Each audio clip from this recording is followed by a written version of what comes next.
Hi, my name is Israel Vosick, and today we are going to take a look at the Spirit-empowered church. In Acts 2, we see a model of the first church, what it was supposed to look like, how it was supposed to operate, how the church was to relate to people.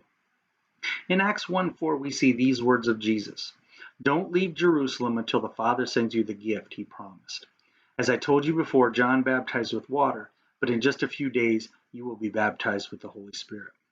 Jesus was telling them there was something that had to happen for them to be able to do what Jesus was calling them to do effectively. And again in Acts 1:8, right before he ascends into heaven, he says this to his disciples: "But you will receive power when the Holy Spirit comes upon you, and you will be my witnesses, telling people about me everywhere, in Jerusalem, throughout Judea, in Samaria, and to the ends of the earth." Jesus was going to send them a power that would come by them having God, the Holy Spirit, indwell them.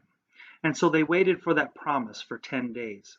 And when the gift comes, the disciples are filled with the Holy Spirit and begin to speak in tongues as the Spirit gives them utterance.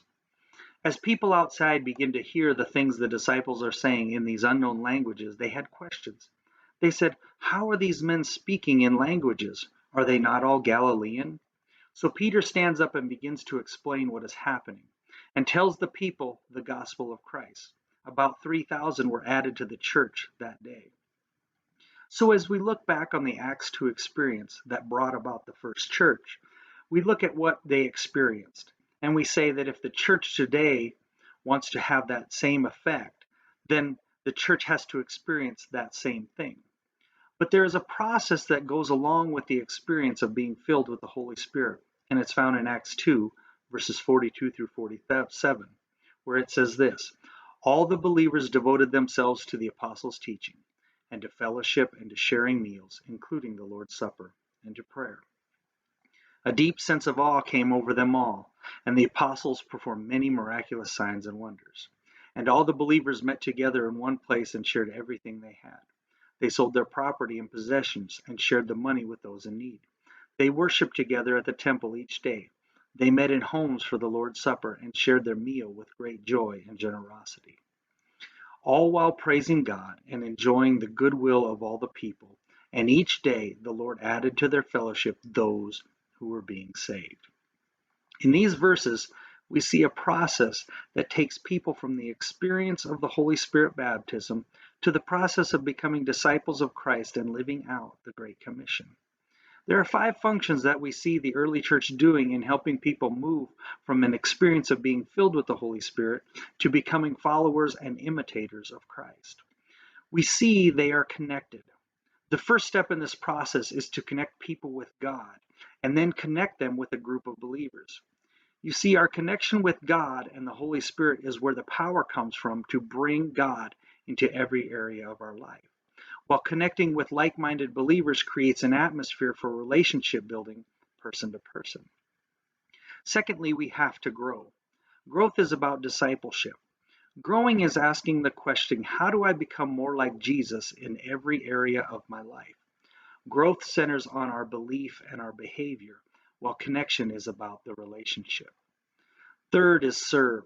To serve is to move people from being consumers of church to where they align their life with the heart of Jesus.